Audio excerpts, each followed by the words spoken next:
Programa recreativo de producción nacional con elementos de lenguaje, salud, sexo y violencia que solo bajo la supervisión de padres, madres, representantes o responsables es apto para niños, niñas y adolescentes.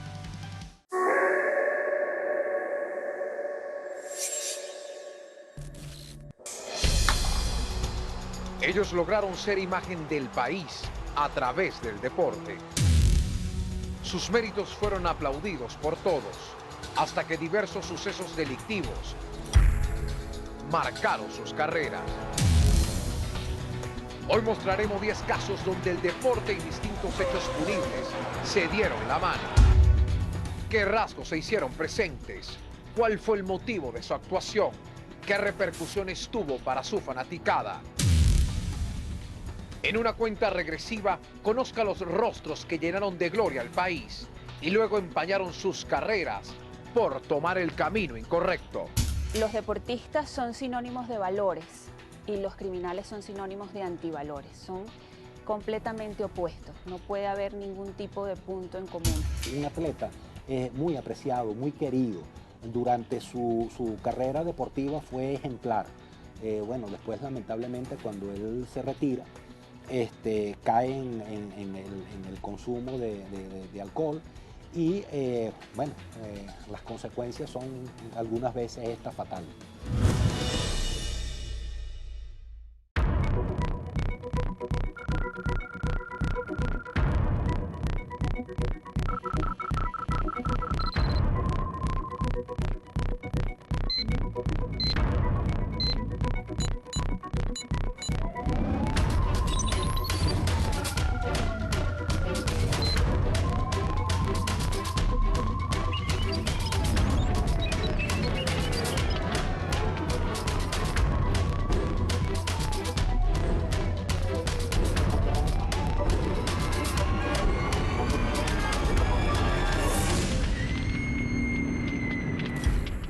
Rostros del Crimen está apegado a hechos estrictamente reales. No hay recreaciones ni dramatizaciones. Sus protagonistas hablan desde el rigor del suceso. El béisbol es el deporte por excelencia para el venezolano. En la década de los 90, un hecho lamentable marcó la vida del Grande Liga Julio Machado, estrella de las Águilas del Zulia. El caso de Julio Machado fue, por una parte, una situación muy confusa en la ocurrencia del hecho como tal, porque aparentemente fueron unos disparos al aire que terminaron en un incidente de tránsito, que terminaron con la vida de una persona, pero al final terminaron haciendo un impacto muy grande en el ambiente del béisbol y del estadio. Él ocupa la posición número 10 de nuestro conteo, cuando fue acusado por detonar un arma, ocasionando un desenlace fatal. Fíjate, lo de Julio Machado ocurre en el año 1991. Y si evaluamos el béisbol en el Zulia, decimos que el Zulia tiene un héroe y un antihéroe. El héroe del béisbol en el Zulia, obviamente, es Luis Aparicio, el único hall de la fama que tiene Venezuela. Y el antihéroe lamentable del Zulia en béisbol es Julio Machado.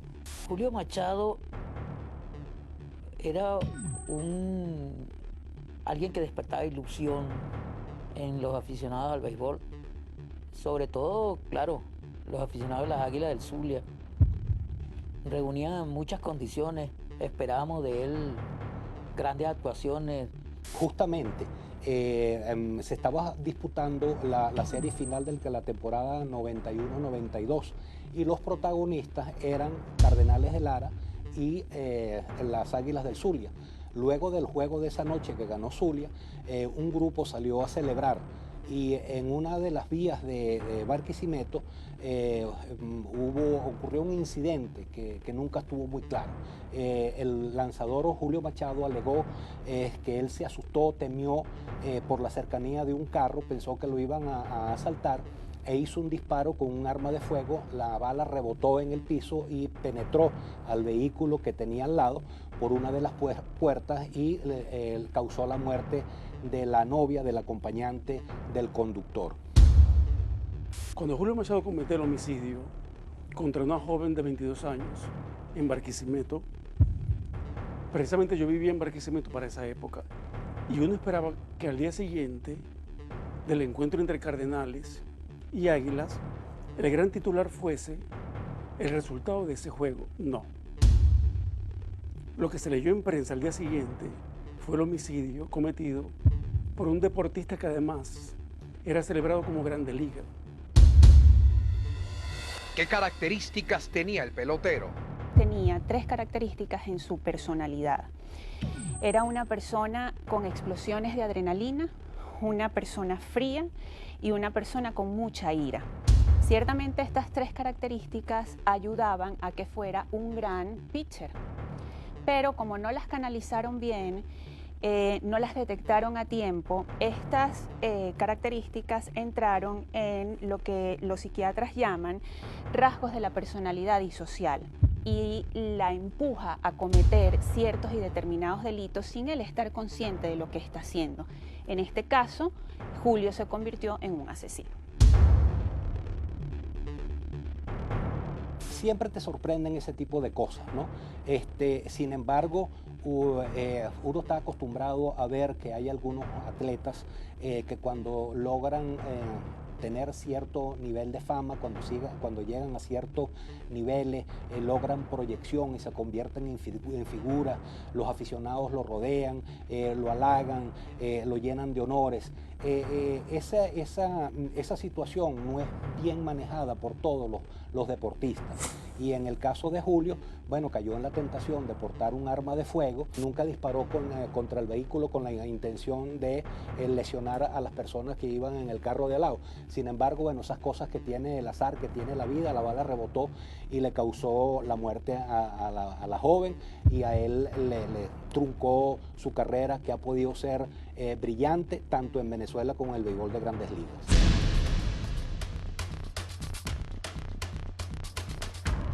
El investigador David Ramírez Miranda nos esclarece cómo fue capturado. Su captura fue un momento inesperado, porque él iba como un espectador, un transeúnte más en las calles de Cúcuta, cuando resulta que se detiene porque había un procedimiento policial que estaba haciendo la policía colombiana. Resulta que uno de los funcionarios colombianos que estaba allí en el procedimiento lo reconoce físicamente y es cuando lo capturan. Él, por supuesto, niega que es venezolano, presenta documentos colombianos, pero cuando se hace el llamado a las autoridades venezolanas acerca de la fisonomía de la persona que se estaba buscando y que estaba solicitada por Interpol, una comisión de las autoridades venezolanas viajó a Colombia y determinaron específicamente que era él por las pruebas de dactiloscopia que le aplicaron a Julio. Él fue condenado a 12 años de prisión y cumplió solo la mitad.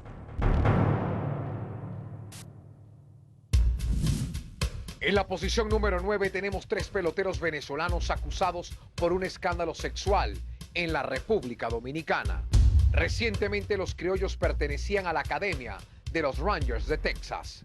Joel Pozo, Adrián Pernalete y José Odor jamás pensaron las consecuencias de sus actos. Ese es un caso es un ritual de iniciación sexual, por supuesto indebido. Estos 3 peloteros zulianos que en ese momento estaban en la Escuela de Rancheros de Texas en República Dominicana pudieron haber cometido este delito básicamente porque tuvieron una predisposición a la desviación de conducta sexual. Cuando las organizaciones de Grandes Ligas crearon esos centros de entrenamiento, no eran solo centros de entrenamiento deportivo, eran centros de entrenamiento deportivo y de formación integral, de formación social, para que los muchachos se formaran en todos los aspectos, tanto de la vida como del deporte. Bueno, ellos comentan que era como un bautizo, como una fiesta de iniciación de los recién llegados, de los novatos, y lo hemos visto tanto en esos casos en películas de esas donde muchachos entran a la marina o muchachas entran a la marina o a cualquier, digamos, institución donde se aplica aquello de que llegan los nuevos, los de primer año y están saliendo los de quinto. Este fue un caso de, ¿cómo decirlo?, de indisciplina, pero llevada al extremo. Aquí ocurrió que en un acto de iniciación, es decir, en el acto de recibimiento de un nuevo grupo de jugadores, ocurrió esto. Los que tenían más tiempo quisieron, como se dice popularmente, echárselas ante los nuevos y llegaron al extremo que nunca ha debido ocurrir, por lo cual fueron detenidos y sometidos a juicio en República Dominicana. Allí, bueno, simplemente lo que figuró fue que los propios familiares de las víctimas acudieron a las autoridades dominicanas porque se enteraron, dicho por las propias víctimas, lo que les habían sucedido o lo que les había pasado dentro de la academia. Y cuando se sometieron a interrogatorios, las personas señaladas, entre ellos 3 atletas venezolanos, ellos nunca lo negaron, dijeron que, bueno, que eso formaba parte de un acto de iniciación, pero que las autoridades dominicanas lo calificaron como una asociación para delinquir, una agresión y un abuso sexual y psicológico. Esos atletas venezolanos, incluyendo a un panameño, estuvieron bajo un régimen de presentación cada 15 días por cierto tiempo. Cuando uno sale de casa o de su zona de confort, uno suele desinhibirse mucho y los valores y, como te digo, los prejuicios que uno pueda tener en ese momento pasan a un segundo plano. Las causas, además de estos que pudieron haber detonado este delito, pueden ser muchísimas. Es muy probable que el psiquiatra que tuvo que analizar a estos 3 peloteros por una orden del juez dominicano que llevó el caso, seguramente ya las determinó, pero estas causas no han salido a la luz pública. Al regreso, 2 casos lamentables que marcaron el deporte en Venezuela.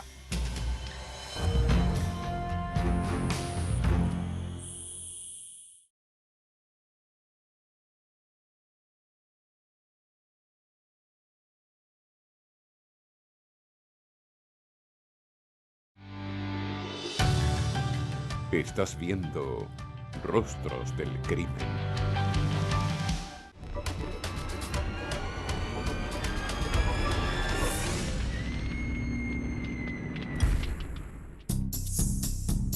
En el año 2013, el basquetbolista Carlos Morris, capitán de los Guaros de Lara, fue detenido en Puerto La Cruz por estar ligado, presuntamente, a una banda dedicada al secuestro y la extorsión. Él es la posición número 8 de nuestro conteo. El caso de Carlos Morris te dice que no existe esa fórmula de versatilidad entre deportista y secuestrador. O sea, un deportista no puede ser secuestrador, esa no existe. Uno ve a un basquetbolista inmiscuido en un hecho tan horripilante como el secuestro y uno dice, esto no es un deportista en esencia. En algunos casos, bueno, figuras de todos los sectores, no solo deportistas, se dejan envolver, se dejan arrastrar, se dejan influir por otras personas que terminan siendo no buenas compañías, las mejores compañías.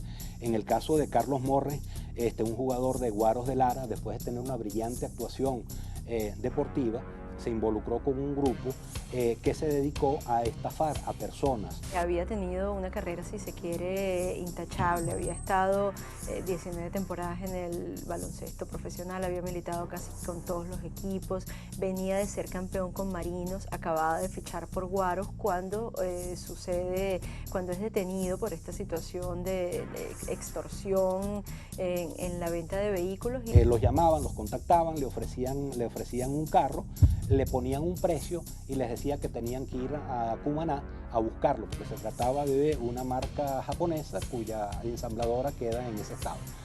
Cuando las personas llegaban allí, lo secuestraban y le cambiaban la libertad por el monto el valor del vehículo en el cual estaban interesados. ¿Cuál fue la clave para llegar a esclarecer el caso? A Carlos Morris llega el 6CPC a través de una investigación de su cuenta bancaria.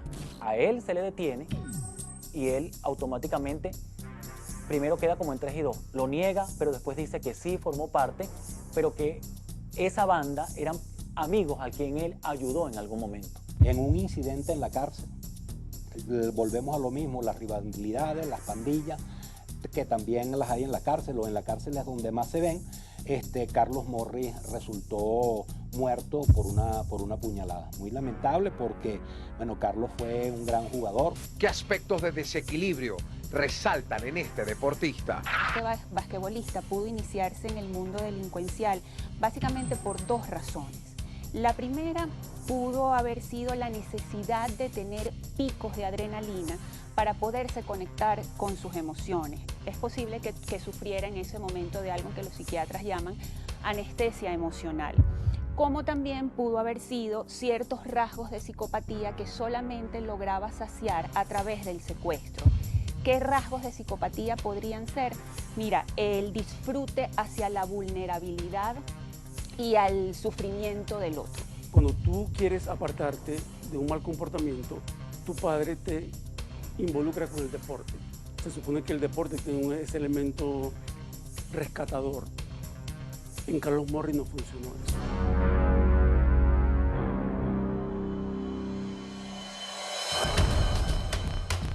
También en el 2013, 5 exitosos pilotos de carrera cometieron un fraude. En la posición número 7 de nuestro conteo tenemos a Nicolás Trossi, José Ferraz, Paul Díaz, Paolo Andriassi y Justino Azcárate, quienes se infiltraron en una estafa en uno de los entes más importantes del país, Cadivi. En ese caso, recuerdo que fueron 5 pilotos, uno de motociclismo, como te decía, y los otros 4 de automovilismo.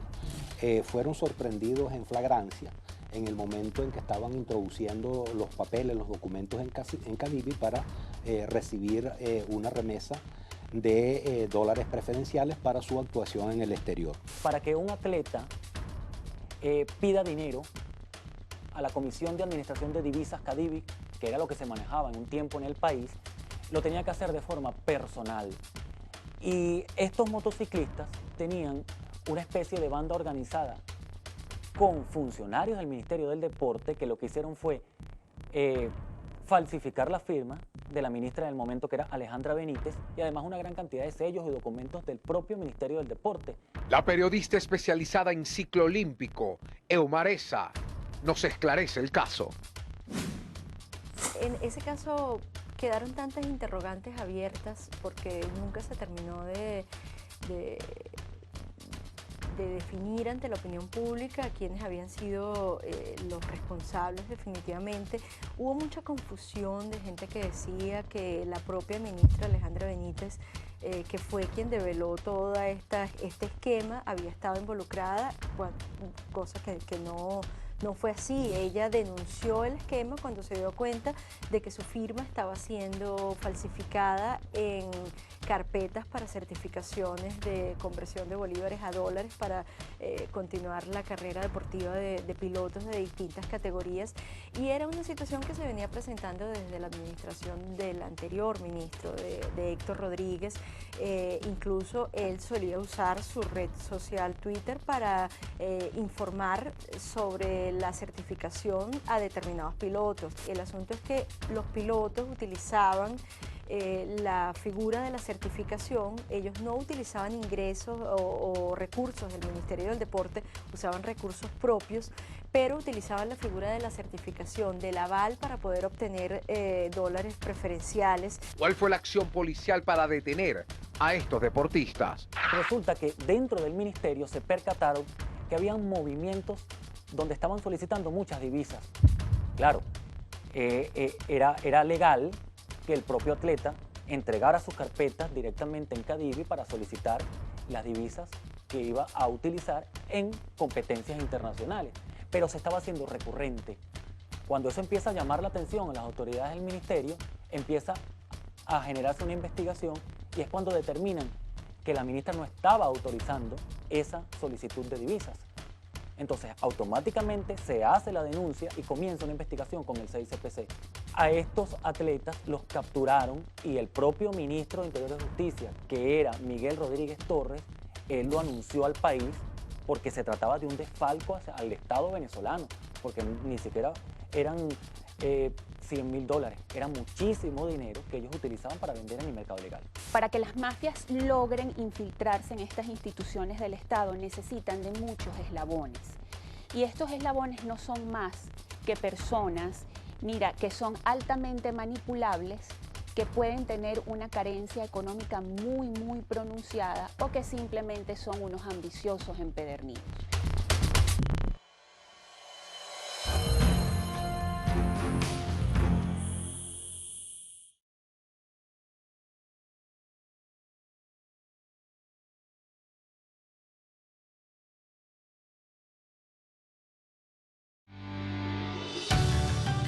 Estás viendo Rostros del Crimen.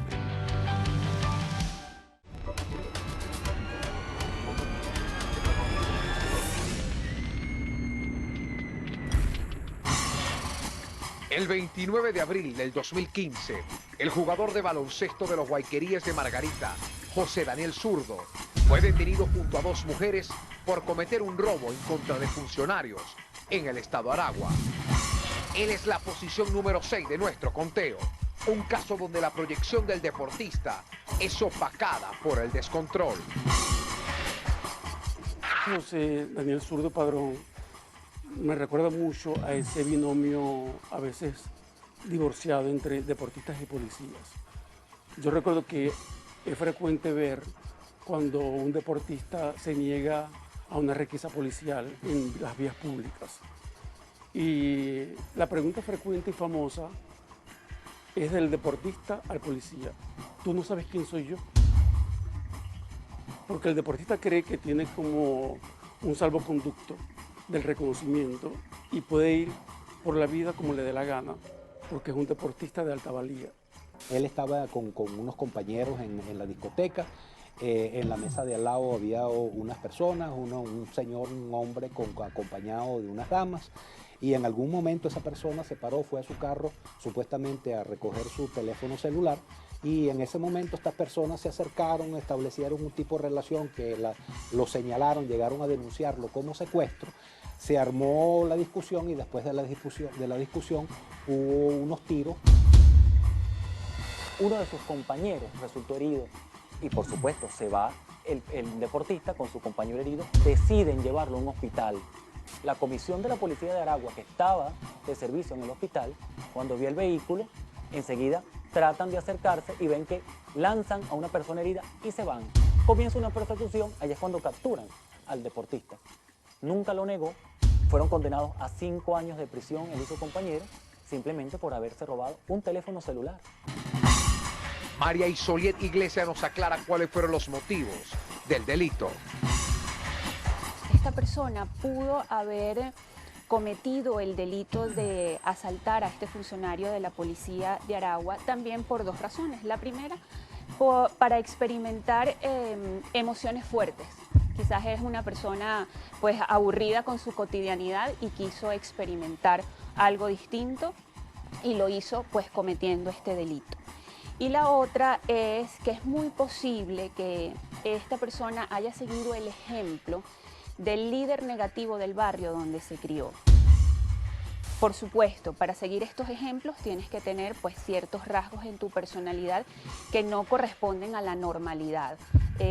Por ejemplo, no tienes ningún tipo de remordimiento a la hora de cometer algún delito, o planificas el delito, o disfrutas cometiendo el delito. Entonces, bueno, quizás todos estos rasgos o alguno de estos rasgos están pues dentro de la personalidad de esta persona. Son esas cosas que ocurren cuando la gente no se mide, cuando la gente cree que está por encima de los demás, que tienes, no sé, más fuerza, más que te puedes imponer a los demás, no solo por la fuerza, sino conversando, con tu presencia solamente. Y resulta que no, tú no sabes cuál es la otra persona, quién es, y de qué recursos cuenta, con qué recursos cuenta para enfrentar un abuso de este tipo. Un boxeador de alta valía y reconocimiento en su país cayó en manos de la violencia, acabando con su carrera. En el 2014, Antonio Cermeño fue secuestrado y asesinado por venganza. Conozca su historia en la posición número 5 de nuestro conteo. Cermeño pinta muy bien esa escalera de ascenso que todos deseamos para nosotros y que él de la noche a la mañana la destruyó.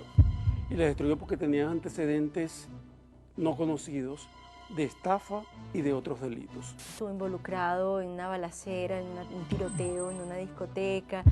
Se habló de que había estado involucrado en el secuestro de un comerciante árabe que luego logró huir con vida. Nunca se determinó realmente su participación en todos estos casos, pero sí tuvo, pues digamos, una carrera signada por la violencia, una carrera sumamente exitosa, pero signada por la violencia. Estaba involucrado en parte de esas costumbres, en rencillas, en rencores con algún otro. Por allá es fácil andar armado, quién sabe quién disparó por no sé qué. Ese tipo de cosas le llegaron a él las sorteó con mucha habilidad, hasta después que se retiró. Él era figura y participaba en eventos en los que se promovía estilos de vida sano y el deporte como método de evasión. Cermeño era tan valioso como boxeador que incluso fue mercadeado por ese empresario que solo atendía a las grandes figuras del boxeo como Don King. Cermeño estuvo en manos de Don King. Eso te puede decir la valía que tenía como atleta de alta competencia. Antonio venía con una conducta bastante desequilibrada debido al alcohol, a las drogas, y fíjate que en todas las discotecas que iba siempre hacía uso de armas de fuego, siempre habían personas heridas, por eso tenía antecedentes por lesiones personales, lesiones graves, hasta por homicidio. Lamentablemente, a él lo secuestran con su familia y lo matan. 2 días después aparece su cadáver, pero esa muerte nunca quedó tan clara y siempre la policía científica lo manejó como que pudiera ser una venganza o por bandas que trabajaron con él en su momento algún tipo de delito o por víctimas que en algún momento dijeron vamos a vengar lo que nos hizo en su momento. Eso fue lo que pasó con Antonio Cermeño. ¿Cómo llega este perfil al mundo del boxeo? Antonio Cermeño entra al boxeo ciertamente por vocación. Ya estando dentro, pues, de las prácticas, es probable que haya desarrollado un tema, pues, con la ira desmedida, que no se canalizó a tiempo, y al no canalizarla a tiempo, pues devino en esta serie de delitos en los que se vio involucrado, que fue pues violencia física, lesiones personales y homicidio. Ciertamente al no canalizar la ira hace que la persona desarrolle estas emociones patológicas. Las emociones patológicas pueden ser disparadas por cualquier tipo de estímulo, por muy pequeño que sea, nubla a la persona y lo hace cometer los delitos. Cermeño destrozó las esperanzas de quien se siente en aspiración de crecer en una disciplina deportiva, en este caso el boxeo.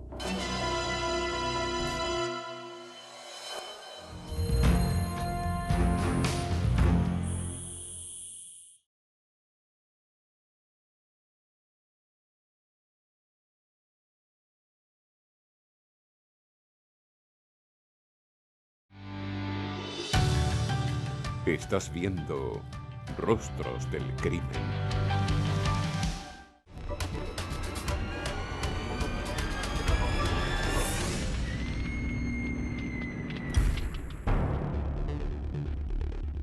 En el año 2013 fueron detenidos 2 pesistas venezolanos.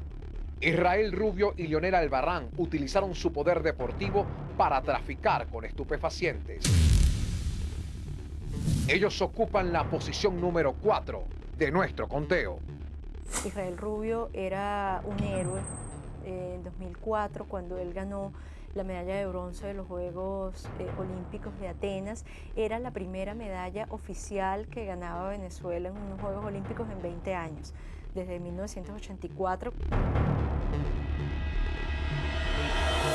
¿Cómo fue el vínculo con Leonel Albarrán? Leonel Albarrán, que había formado parte, también zuliano, había formado parte de la selección de levantamiento de pesas, es identificado en su momento como el cabecilla del esquema que terminó con el encarcelamiento de Israel Rubio, con la caída luego de 3 atletas más en Argentina que todavía están detenidos, una de ellas que perteneció a la selección nacional. ¿Cómo ocurrieron los hechos? Leonel Albarrán formaba parte, y eso estuvo determinado de acuerdo a las investigaciones policiales, en una banda dedicada al tráfico de estupefacientes desde Venezuela hacia Europa. Y él aprovechaba su perfil deportivo para trasladar droga entre Venezuela e Italia. A Rubio lo detienen en Italia con una cantidad de droga.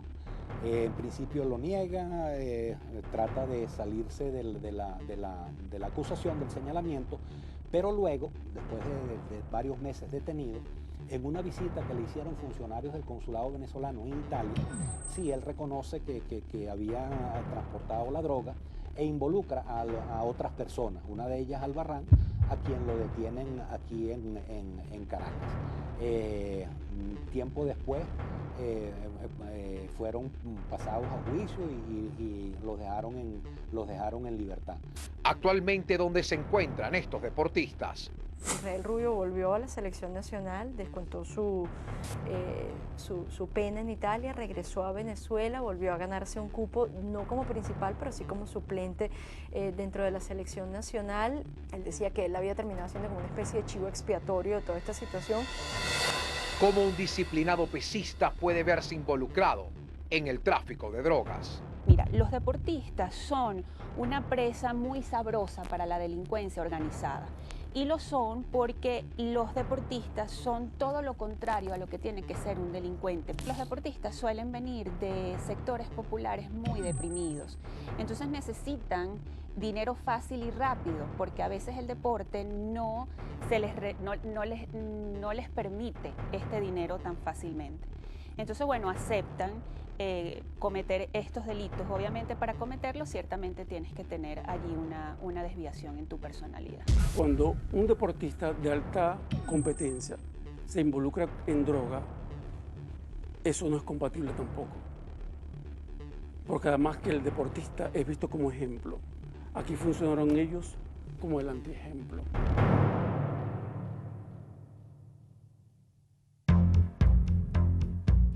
Ocho años de prisión fue la condena que pagó el Grande Liga venezolano, Huguet Urbina. Su delito, cometer un homicidio calificado en grado de frustración en el año 2005. Este pitcher caraqueño ocupa la posición número 3 de nuestro conteo. Para quien fue joven o adolescente o niño en los 90 y principios de este milenio, Huguet Urbina era una figura estelar, una figura emblemática, una figura casi que idílica. Era el pitcher de los Leones del Caracas. Urbina lanzando por los Leones del Caracas, se fueron los corredores. Ahí está el tercer strike. Fue su gran relevista, fue el gran jugador que le permitió a los Leones del Caracas asegurar el triunfo en esos innings finales cuando el score está chiquitico. En Grandes Ligas, Huguet formó parte de los Marlins de Florida cuando ganaron la Serie Mundial. En ese equipo jugaba también Miguel Cabrera, que después fue transferido a los Tigres de Detroit. Eso te da la dimensión de lo que fue Huguet como atleta. ¿Cómo era conocido Huguet Urbina? Tenemos 3 palabras que lo podrían definir, que son ira, frialdad y explosión de adrenalina. Ciertamente son 3 características que definen a un Huguet Urbina profesional, pero también definen su parte personal. Era un hombre con carácter y respondía y reclamaba, y a veces lo expulsaban, pero él empezó a recostarle la pelota, quiero decir, a lanzarle pegada a la pelota a los muchachos novatos, de manera de intimidarlos. Y eso le trajo cierta antipatía con algunos aficionados. Los aficionados de su equipo, por supuesto, algunos lo defendían, le decían que así se juega duro y tal. Pero después él tuvo varios problemas por eso. estas características no fueron bien canalizadas y al no ser bien canalizadas, como te explicaba en el caso que hablamos en la posición número 10, pues ocurre que suele disparar estas emociones patológicas y las emociones patológicas lamentablemente devienen en determinados delitos. ¿Cómo ocurrieron los hechos? Él llegó en una oportunidad a su finca en los Valles del Tuy y se encontró con 6 de sus empleados que tenían una fiesta. Cuando él entra a su finca, aparentemente él no se molesta por la fiesta que estaban dando. Sin embargo, él decide irse con su camioneta y al poco tiempo regresa. Y regresa otro Huguero Urbina. Le costó mucho controlar su ira y atacó a sus empleados. Y los atacó al punto de que les causó graves lesiones. Estos propios empleados lo denunciaron por agresor y porque, por supuesto, prácticamente nos mata. Hugueto Urbina se arrepintió de los hechos, pagó su condena y se encuentra en libertad desde el año 2012.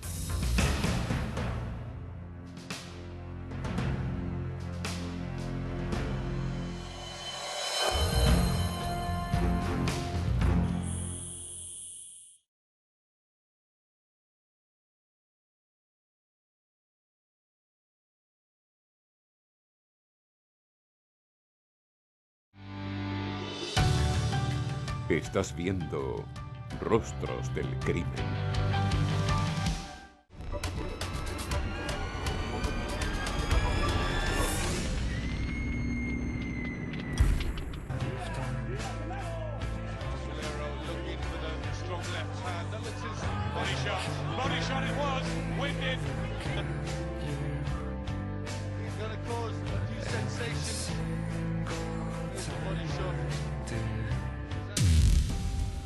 En el año 2010, un boxeador llevó la adrenalina del cuadrilátero hasta su hogar. En la posición número 2 tenemos a El Inca Valero. El Inca fue un atleta tremendamente mediático, un atleta que pues tuvo una carrera muy exitosa. Llegó a ganar 27 peleas, él quedó invicto, disputó 27 peleas, ganó las 27. Las primeras 18 peleas las ganó por nocaut en el primer round.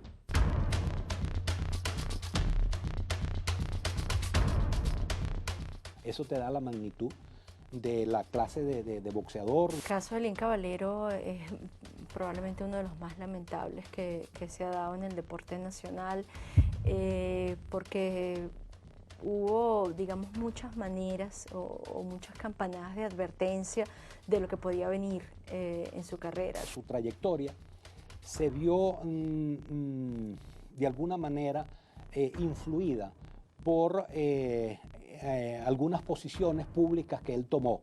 Se tatuó una bandera de Venezuela en el pecho, esa bandera tenía el rostro del expresidente Hugo Chávez. Y bueno, se generó aquel debate, la polémica por el uso de la imagen, por la relación con el gobierno. El investigador Néstor Luis Llavanero nos aclara la influencia del boxeador en el país. El Inca Valero es un personaje polémico y cuando pasa el tiempo cada vez se hace más polémico. Reúne a oficialistas y a opositores. Ambos sectores aman de alguna forma al Inca Valero y ambos sectores de alguna forma rechazan al Inca Valero. Y hay amor por el Inca Valero a pesar de su afiliación ideológica. ¿Cuál fue su crimen? El Inca tenía expediente por violencia. O sea, ya tenía su antecedente de violencia de género contra su esposa y además tenía una denuncia por violencia y amenaza de muerte contra unos médicos en el estado Mérida. Él se quedó en un hotel en Valencia con su esposa. No sabemos por qué razón decide quitarle la vida a su esposa. Él, dentro de estar bajo los efectos de alguna sustancia, baja al lobby del hotel y automáticamente él mismo lo confiesa y les dice a los empleados del hotel: en la habitación tal asesiné a mi esposa. Luego él es detenido y se quita la vida en la celda utilizando parte de su ropa. En algún momento él se quedó solo y hizo uso de la ropa que tenía encima para ahorcarse. Hilín Caballero empezó a hacer la comidilla de los venezolanos, porque de alguna forma el venezolano sabía cuál iba a ser el final de ese boxeador. El final que ya todos conocemos, un final trágico.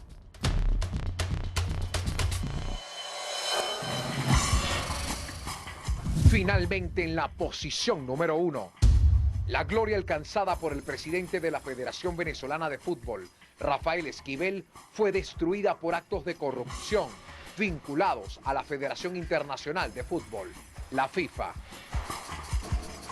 Rafael Esquivel ya venía varios años como presidente de la FIFA, muy conocido mundialmente, y debido a la gran cantidad también de dólares que manejaba. Él como dirigente del fútbol venezolano dejó algunos logros que influyeron en el crecimiento que tuvo el fútbol venezolano en los últimos años. Inició la comercialización en el fútbol venezolano. Anteriormente el fútbol dependía de las contribuciones, del aporte oficial, del aporte que el IND hacía a todas las federaciones deportivas. ¿Cómo se descubren estas estafas? El caso de Esquivel está exclusivamente vinculado a este otorgamiento de derechos de transmisión y derechos de comercialización, pero se enmarca en una investigación que también tiene que ver con la entrega de sobornos para el otorgamiento de las sedes de los mundiales de 2018 en Rusia y 2022 en Qatar. A él se llega por la investigación que autoriza o que inicia las autoridades de Estados Unidos, porque ya tenían alerta de que la directiva de la FIFA a nivel mundial estaba trabajando o haciendo sobornos, legitimación de capitales, estafa, para asignar publicidades, permisos de transmisiones, incluso para asignar sedes de grandes eventos deportivos mundiales. Entonces, cuando se inicia esa investigación desde los propios Estados Unidos, a él lo detienen en el año 2015 en Suiza. Él, con otros funcionarios de la FIFA, nunca lo negó. Él dijo, sí participé en legitimación de capitales, sí participé en sobornos. ¿Cuáles son las conclusiones de nuestros especialistas? El deporte, por supuesto, forma ídolos, forma ejemplos.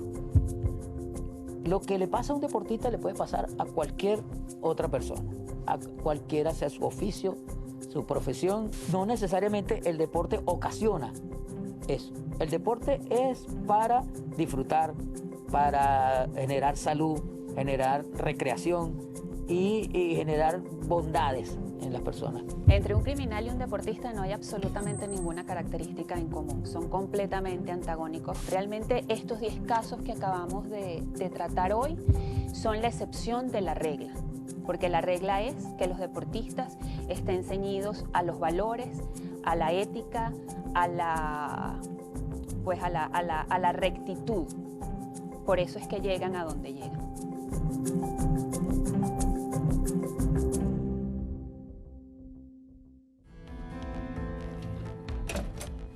Un deportista con éxito logra ser embajador de su país.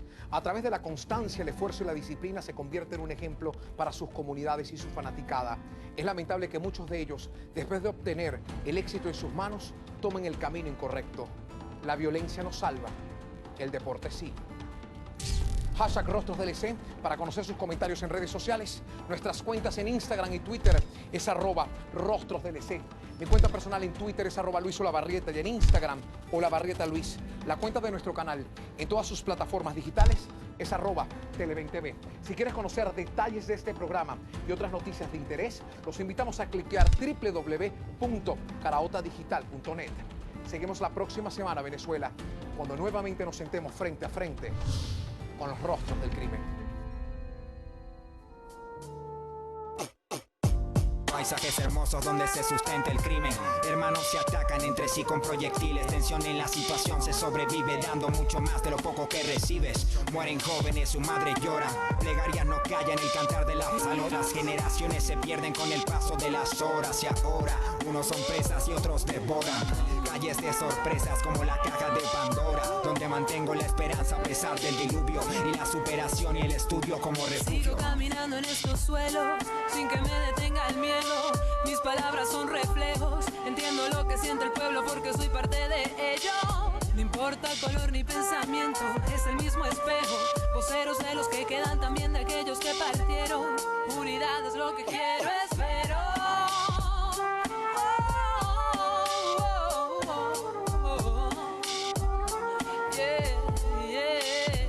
Yeah. Subjetivo quien produce. Proverso, Valeria Áñez.